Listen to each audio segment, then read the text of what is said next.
Hoy voy a concluir la parte de lo que estaba hablando de la política. Aunque digo que voy a comenzar algo nuevo mañana, siempre está en el libro, pero me voy a enfocar en los derechos inalienables y en la lectura precisamente de la Declaración Universal de los Derechos Humanos. Les voy a explicar por qué con la analogía que voy a usar hoy para terminar. Lo tengo en mi libro, desde luego, y quiero llamar su atención a esto. Como lo escribí, este libro lo escribí hace como 40 años, entonces quería verificar si la información todavía se mantenía pertinente, así que me metí ahorita en la tarde a buscar en internet sobre lo que aconteció cuando se empezaron a usar ya la computadora para asuntos de las empresas, de los bancos y todo lo demás. Y hay varias explicaciones, pero la más corta es la que voy a leer, que dice que es de los años del 1960. Dice así: los gerentes y dueños de empresas se enfrentaban dificultades para gestionar estos proyectos debido a la falta de comprensión del trabajo técnico de los programadores, lo que llevaba a cambios frecuentes en los requisitos, cronogramas poco realistas y frustración general. Esta desconexión entre la administración y el desarrollo técnico fue una fuente recurrente de conflictos y fracasos en proyectos.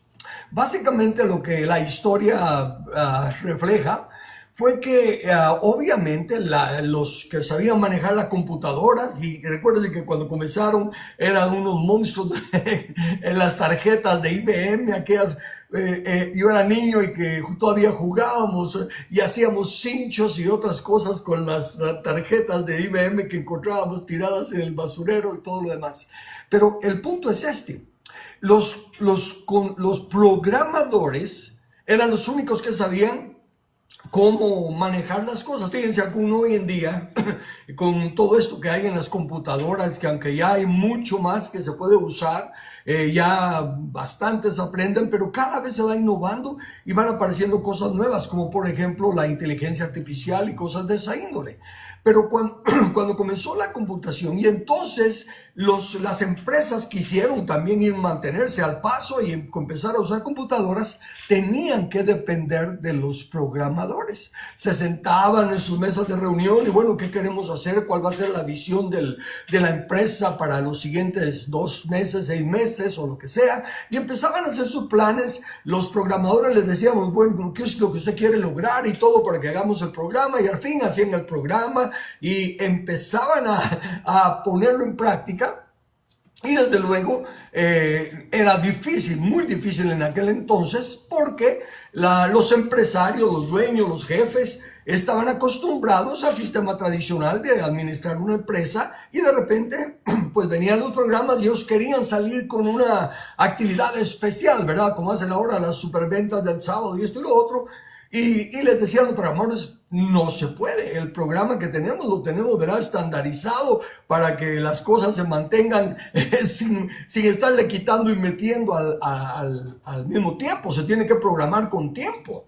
Así que no se puede hacer nada especial que se le ocurrió al jefe que quería hacer una ganga, una venta de 2 por 1 o lo que fuera. No lo tenemos venido en el programa. Entonces empezó a ser frustrante para los jefes, para los dueños, porque aunque tuvieran creatividad mental, no tenían habilidad de programar, y los programadores, pues aunque fueran buenos programadores, no eran pensantes como el dueño o el empresario, y la situación fue que trajo, como dice, fue recurrentes conflictos y fracasos en proyectos.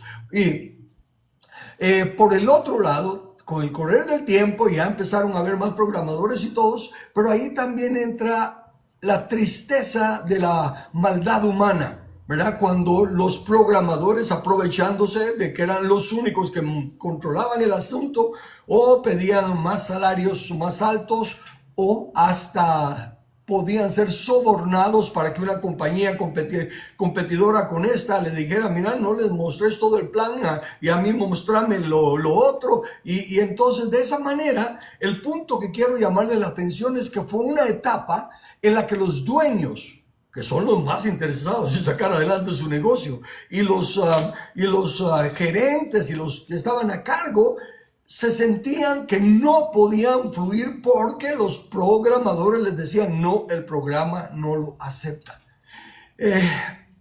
Después de varios fracasos y todo lo demás, los dueños tuvieron que llegar a una conclusión.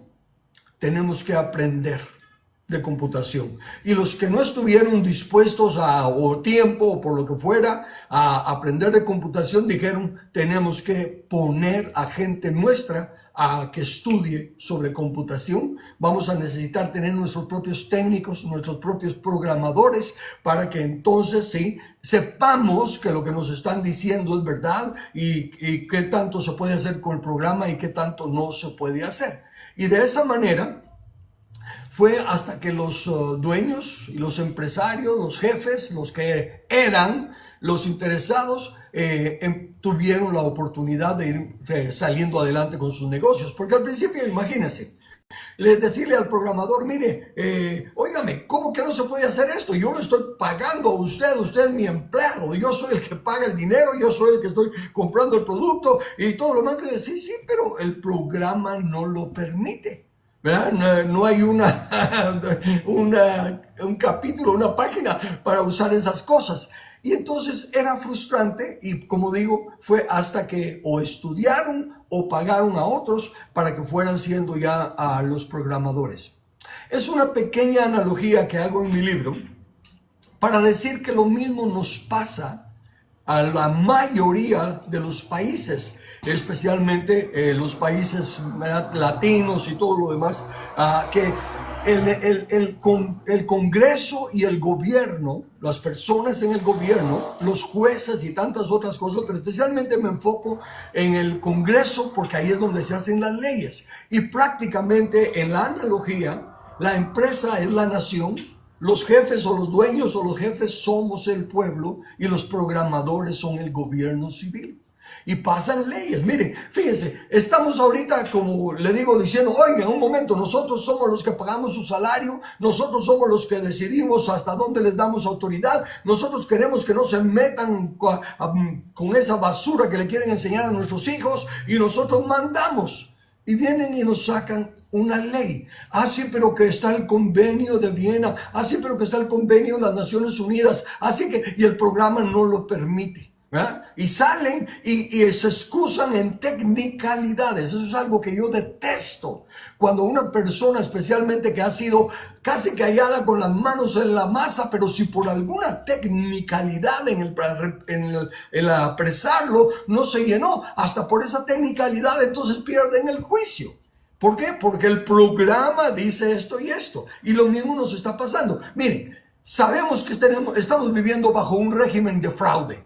Sabemos que las personas que están en el Congreso son ilegítimas, son corruptas, son mentirosas, son de lo peor. Lo sabemos. Y somos los dueños, somos la soberanía radica en nosotros. Tenemos todo, somos los dueños de la empresa. Pero no podemos hacer nada, no los podemos ir a sacar del Congreso porque el programa dice que tal y tal y tal cosa. Se dan cuenta que por medio de tecnicalidades y de aprovecharse de la ignorancia de los dueños, de los jefes, de los empresarios de la nación, estos programadores asquerosos han hecho trabas en las que no podemos prácticamente hacer nada que queremos. Estamos conscientes de que hay que corregir esto, que hay que quitar esto, que hay que añadir esto, pero no podemos hacerlo porque el programa de ellos no lo permite. Entonces, ¿cuál es el reto? ¿Cuál es el llamado?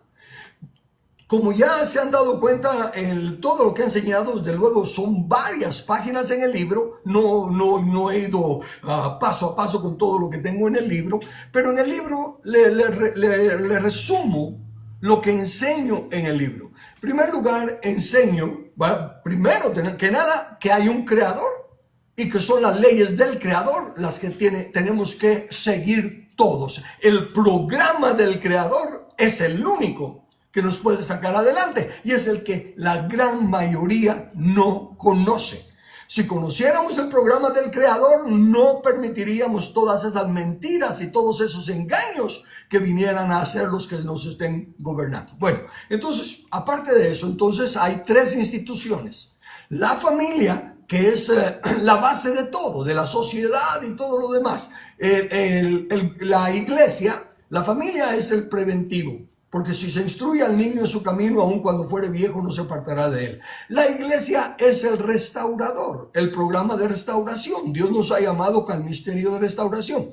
Y el gobierno es el punitivo, es el que castiga. El gobierno civil no está para enseñar lo que le compete a la familia, ni para restaurar lo que le compete a la iglesia. El gobierno civil está para castigar los que no quieren respetar las leyes del Creador, y para apoyar y defender los derechos inalienables de la raza humana. Entonces están las tres instituciones, pero como enseñé en programas anteriores, hay 5 esferas de gobierno. Y esas son las que tenemos que entender, la que tenemos que desarrollar, que es la única que va a quedar por la eternidad, es el autogobierno. Cuando Dios creó al hombre y le dijo, mira, de todo árbol puedes comer, solo de este no. No puso ningún impedimento, ninguna guardia para que no se tocara el fruto prohibido, sino que el hombre tenía que autogobernarse y saber que si Dios dijo no, el que tenía que velar que no se diera era él mismo. Bien, ese es el único gobierno que va a existir cuando todo sea restaurado, porque cada quien dará a Dios cuenta de sí. Pero mientras tanto, en el proceso que estamos, está el gobierno familiar. Y ahí es donde Dios desarrolla el carácter, la identidad, los principios y valores de las personas. La familia es la escuela de vida, lo principal. Después de eso viene el gobierno de las asociaciones voluntarias, que si vamos en orden, se aprende el autogobierno, se aprende a respetar la familia, y cuando ya la tierra está llena de familias, empiezan las asociaciones voluntarias, porque de esta familia surgen los productores de comida, los doctores de otra familia, los abogados de otra familia, en fin, empiezan todas las funciones de la sociedad de la familia. Y esas son asociaciones voluntarias. Como dije, ¿verdad? Alguien vende un producto y yo voluntariamente lo compro porque lo quiero. Y nos ponemos de acuerdo con el precio. En estas tres áreas de gobierno no tiene nada que ver el gobierno civil. Aquí es autogobierno, gobierno de la familia y esas asociaciones voluntarias. Aquí no necesitamos gobierno civil. Claro, como los que estamos involucrados en el autogobierno, el gobierno de la familia y las asociaciones voluntarias, somos personas que también somos ciudadanos. Entonces el gobierno civil sí puede meterse con nosotros en aspectos de ciudadanía, pero no en aspectos de negocios. Los negocios son asociaciones voluntarias entre nosotros. No tiene que meterse el gobierno a decir qué precio puede vender, qué salario tiene que pagar. Nada de eso. Tampoco tiene que meterse en la educación. La educación es parte de la familia. ¿Quiere decir que entonces no van a haber escuelas públicas? No. Todos va a seguir el teje y maneje, por así decirlo, de la vida en la nación va a seguir igual, nada va a cambiar. Lo que va a cambiar es que los programadores ya no van a poder meterse en la familia ni en las asociaciones voluntarias. Esas las vamos a manejar nosotros y sí le vamos a decir al gobierno civil que tiene que ver en las asociaciones voluntarias, en facilitar el bien común. Y si alguno entre las asociaciones voluntarias o aún en la misma familia hiciera algo que violase los derechos inalienables de otra persona o que hiciera algo contra la justicia, entonces ahí sí entra el gobierno civil, porque es para castigar a cualquiera. Por eso dicen que ante la ley no hay acepción de personas. Hasta los mismos gobernantes deben ser castigados por violar los derechos inalienables. Y la iglesia, pues es la que está encomendada por el Creador para enseñar todas las leyes de Dios, todas las reglas del autogobierno, del desarrollo de la familia conforme a la palabra de Dios, del desarrollo del gobierno civil conforme a la palabra de Dios y en las asociaciones voluntarias. Ven, esas 5 esferas de gobierno, eso está también en el manual. Luego hablo del gravísimo error de que el enemigo en su astucia, el programador satánico, ha cegado el entendimiento de la iglesia y de mucha de la humanidad para que no se den cuenta que no existe tal gobierno laico, porque lo que pertenece al dueño del planeta Tierra, que es Jesucristo, es el reino de Dios, el reino de los cielos, y lo que debe de gobernar son sus leyes. También leímos durante el transcurso del estudio que las instrucciones que el Creador pone para elegir gobernantes y los requisitos que le pone a los que aspiran gobernantes tienen que ver con la palabra de Dios. De hecho, termina diciendo la única cosa, digamos, positiva, que no es de restricción. Dice que cualquiera que quiera ser el gobernante tiene que hacer una copia de la ley de Dios y leerla todos los días para que aprenda a temer a Dios y para que no se eleve su corazón. Entonces, estando tan claro que Dios mismo está poniendo que los gobernantes tienen que conocer la ley, ¿cómo es posible que alguien piense, no hay que mezclar a Dios en política? Precisamente ese es el gran problema, porque ¿qué hace a una nación grande? Que también lo vemos en el estudio del libro, la cercanía de Dios y las leyes de Dios. Eso es lo que dice. Entonces, especialmente a los que nos llamamos cristianos, a los que decimos que creemos que la Biblia es la palabra de Dios, ¿cómo es posible que no nos demos cuenta que Dios dice que lo que hace a la nación grande es la cercanía de Él involucrado en la nación y el obedecer sus leyes? Eso es teocracia. Sí, exactamente. Y eso es lo que el Creador dice que tenemos que tener. Teocracia. Teos, Dios, kratos, gobierno. Es el gobierno justo de Dios.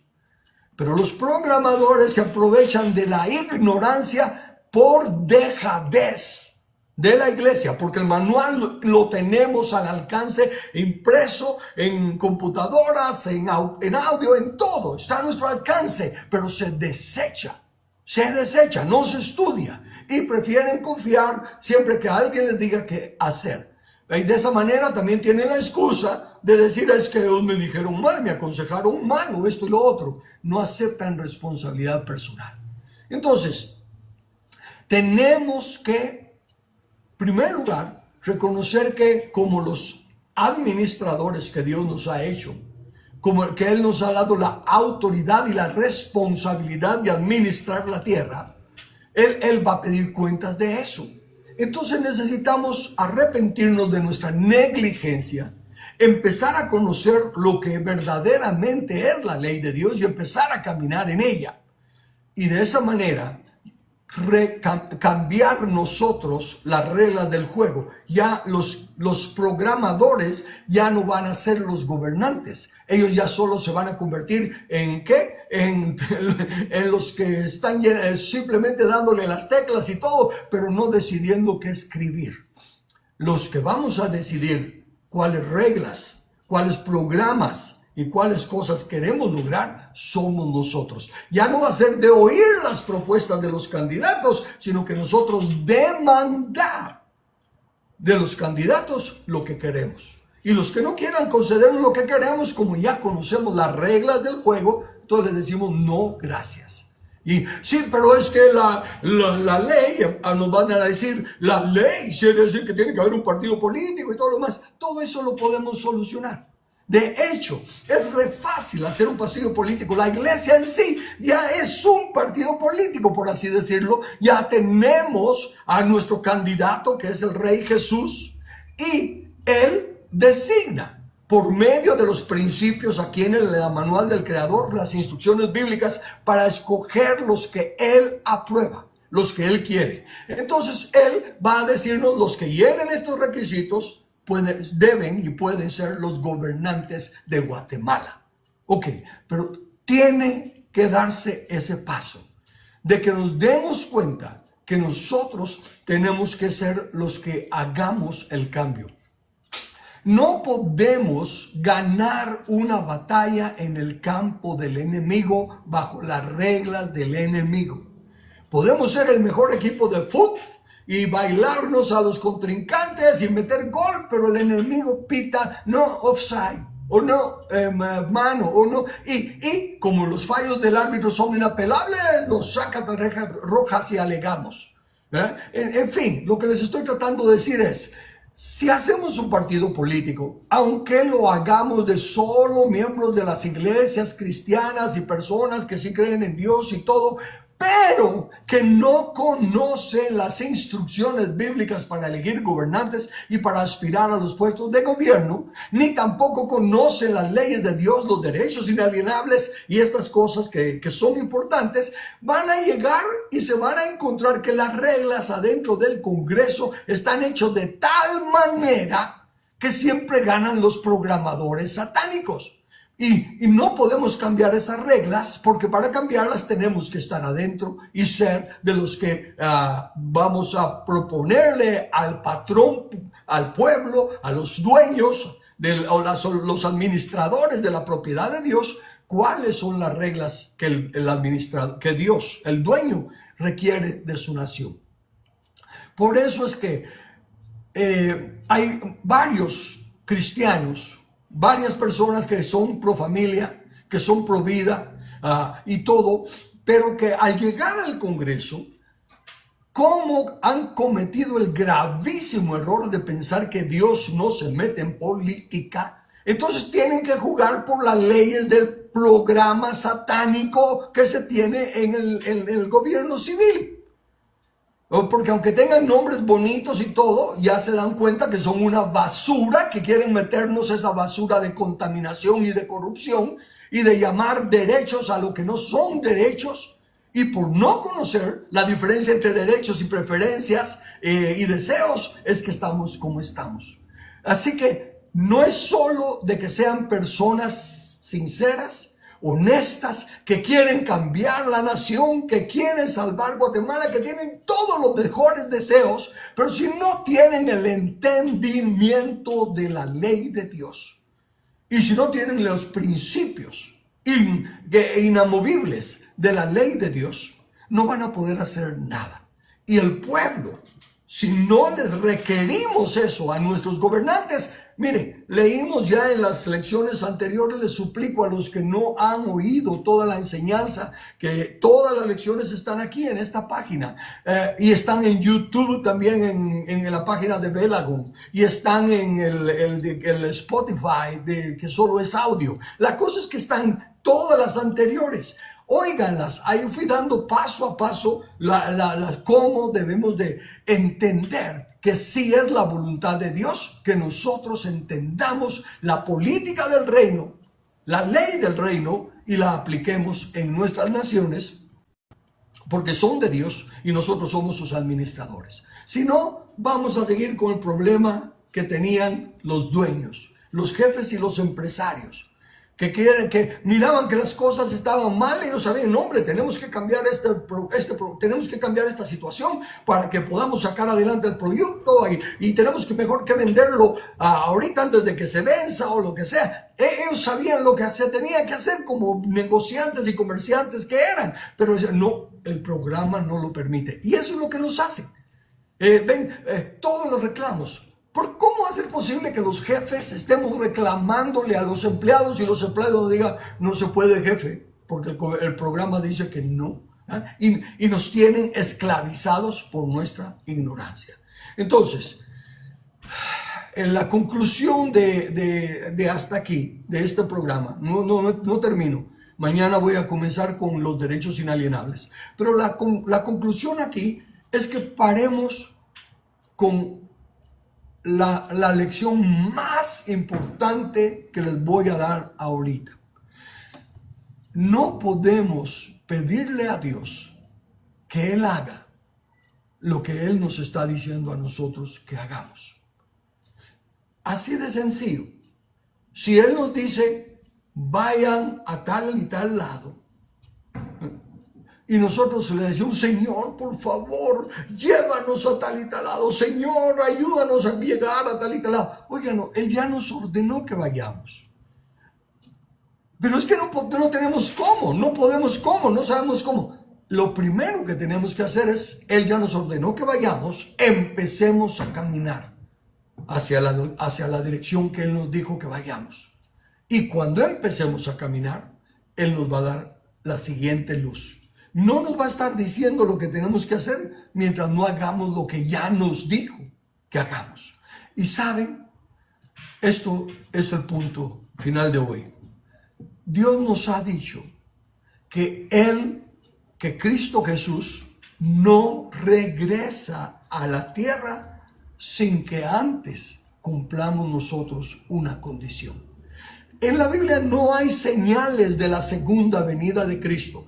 Todas las señales que se están va de repetir y repetir se cumplieron con la primera venida de Cristo. Recuérdense que cuando los profetas decían en los tiempos postreros, en los siglos finales, en el tiempo final, para ellos eran postreros. Para ellos estaban hasta el fin de algo, el fin de su periodo, de su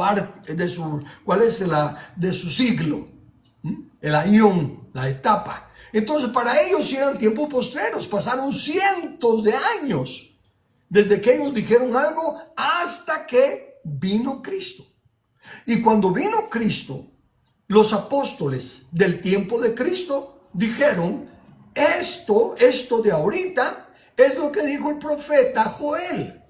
En los postreros tiempos derramaré. Y este es el cumplimiento de los postreros tiempos. Luego Pedro mismo hablándole a los que le están escuchando dice, y todos los profetas comenzando desde Samuel han hablado de estos días. ¿Se está dando cuenta lo claro que es en español? Que todo lo que los profetas hablaron era que se cumpliera en los días de los apóstoles. Pedro es un apóstol, Pablo es otro apóstol y dice, miren, tenemos que estudiar lo que le pasó a Israel para no cometer los mismos errores a nosotros, a quienes han alcanzado los fines de los siglos. Pablo está diciendo, a nosotros nos alcanzó el fin de los siglos. Y un tercero en boca de 2 o 3 testigos, y en este caso 2 o 3 apóstoles. El tercer apóstol Juan dice, hijitos, habéis oído que viene el tiempo final, que viene el anticristo, y hay muchos anticristos, por eso sabemos que este es el tiempo final. O sea que señales, todas se cumplieron, ya no hay. Lo que sí hay es una condición. Y lo único que voy a hacer es pedirle, oiga en español, use su raciocinio y dígame qué entiende de estas palabras que están escritas 8 veces, creo, y que comienza en el Salmo 110, versículo 11. Escuchen, Jehová dijo a mi Señor, siéntate a mi diestra hasta que ponga a tus enemigos como estrado de tus pies. Al leer el resto de la Biblia, Jehová le está hablando a Cristo Jesús y le está diciendo, siéntate a mi diestra, quédate sentado a mi diestra hasta que tus enemigos sean puestos por estrados de tus pies. No es Jesús el que los va a poner, pero ya se lo dije porque los versículos lo van a aclarar, pero desde ya le pido que lea. Ahora viene Jesús mismo y le habla a los fariseos y les pregunta de quién es hijo el Cristo. Le dicen de David y él dice, ¿cómo es eso? Sí, entonces, ¿por qué David dice en el libro de los Salmos, y aquí le leo Mateo 22, 44, dijo el Señor a mi Señor, siéntate a mi diestra hasta que ponga a tus enemigos debajo de tus pies? Lo repite Marcos y lo repite Lucas. Jesús mismo les está diciendo a los que están ahí, ¿cómo va a ser posible que el Cristo sea hijo de David si David mismo le está llamando Señor? Ahí van ya 4 veces. Nos vamos al libro de los Hechos. En el capítulo 2, versículo 35. Ahí Pedro es como les digo, el que está hablando de la resurrección de Cristo. Y dice él que el Señor dijo que siéntate a mi diestra hasta que ponga a tus enemigos por estrado de tus pies. Luego nos vamos al libro de Hebreos, ¿verdad? Ahí en el capítulo 1, versículo 13, hace la pregunta el autor: ¿y a cuál de sus ángeles ha dicho jamás, siéntate a mi diestra hasta que ponga a tus enemigos por estrado de tus pies? Este versículo es para aclararle a los testigos de Jehová que Jesús no es el primer ángel creado por Dios. ¿Ah? Que Cristo Jesús no es el primer ángel creado por Dios. Porque ¿a cuál de los ángeles le ha dicho Dios jamás siéntate a mi diestra hasta que ponga a tus enemigos por estrado de tus pies? Y finalmente en Hebreos capítulo 10, note, por favor, note, en español, dice así, Hebreos capítulo 10, versículos 12 y 13. Está hablando de Jesús como el sumo sacerdote, que no es un sacerdote de Aarón, sino que como Melquisedec. Entonces dice así: pero habiendo ofrecido un solo sacrificio por los pecados, se sentó para siempre a la diestra de Dios, esperando hasta de ahí en adelante, hasta que sus enemigos sean puestos como estrado de sus pies. Escuche, estar clamándole a Dios que Él cambie nuestra situación, que Él ponga a los enemigos por estrado de sus pies, cuando Él ya nos lo delegó a nosotros. Nos dijo que, le dijo a Abraham, y tu descendencia poseerá las puertas de sus enemigos. Va a vencer a los enemigos. ¿Y quién es la descendencia de Cristo? La iglesia. La iglesia es la que tiene que vencer a los enemigos de Cristo. ¿Y cómo se vencen a los enemigos? Tomando sus puertas. Y las puertas son el lugar de gobierno. Todo eso lo tengo documentado en el libro, ¿verdad? Con todos los versículos para que se dé cuenta usted. Pero fíjese, entonces, estar pidiéndole a Dios que nos libre de los enemigos es no hacerle caso al mandato que clara y explícitamente nos ha dejado como condición para que Él venga. Él está sentado a la diestra del Padre, esperando que sus enemigos, que son los sistemas de gobierno, sean puestos por estrado de sus pies. Y nosotros nos vamos a reunir a orar para decirle: Señor, ven a librarnos de los enemigos. No le estamos obedeciendo a Dios, ni siquiera le estamos prestando atención a lo que Él nos está pidiendo, y podemos clamar y clamar y clamar, pero Él no va a contestar, porque Él ya nos dejó la instrucción clara y específica. Siéntate a mi diestra, le dijo el Padre, hasta que ponga a tus enemigos por estrado de tus pies. Entonces el Padre el que va a poner a los enemigos. Sí, pero el Padre cada vez que dice que hace algo, lo hace a través de personas, porque ha delegado la autoridad de la tierra a los hombres, y Él respeta la autoridad que delegó. Por eso nos pide que nosotros digamos: heme aquí, envíame a mí, para que Él pueda poner a los enemigos por estrado de sus pies a través de nosotros. Entonces, concluyo la parte de política diciéndoles y exhortándoles: todas las buenas intenciones, todos los buenos deseos, las cadenas de oración, los ayunos, todo eso es bueno, pero no que tome el lugar de la obediencia a poner a los enemigos por estrado de sus pies. De ahí que si en realidad queremos que Cristo venga y reine en Guatemala, tenemos que estudiar lo que es la ley del reino de Dios, lo que es el gobierno justo de Dios, y que tenemos que levantar de entre nosotros personas equipadas con los principios de la palabra de Dios para que lleguen a ser los gobernantes de Guatemala. No estoy hablando de que tienen que ser religioso cristiano. No, tiene que ser una persona temerosa de Dios, que conoce la ley de Dios y que en medio de la presión de los enemigos se mantiene firme con los principios, con el escrito está. Pero tenemos que tener a esas personas llegando al gobierno, que conozcan los principios de la palabra de Dios. De otra manera, por muy sincero que sea la persona, por mucho deseo que tenga de salvar y transformar Guatemala, mientras no obedezcamos los principios, las instrucciones que Él nos deja para hacer una constitución del reino, que no puede ser desmantelada, retorcida como las constituciones humanas, y los requisitos para elegir gobernantes están en la Biblia, están en el libro que yo escribí, pero de luego están en la Biblia. Yo simplemente los transcribí de la Biblia, pero para que entendamos, no seamos necios, porque, óigame, Él dice: el necio en su corazón no hay Dios. Claro. Pero cuando nosotros no estamos aceptando las instrucciones bíblicas que Él nos está dejando en su palabra, no es eso decir no creemos a Dios. Jesús preguntó precisamente a los que estaban con Él: ¿por qué no entendéis mi lenguaje? Imagínense, les estaba hablando en su idioma, pero no entendían su lenguaje. ¿Por qué? Y Él mismo da la respuesta: porque no podéis obedecer o escuchar mi palabra. Y por eso es que la gran mayoría del cristianismo no entiende la Biblia, porque no está dispuesta a obedecer lo que dice la Biblia. Y por eso Jesús dice: aunque ustedes son descendientes de Abraham, quieren matarme.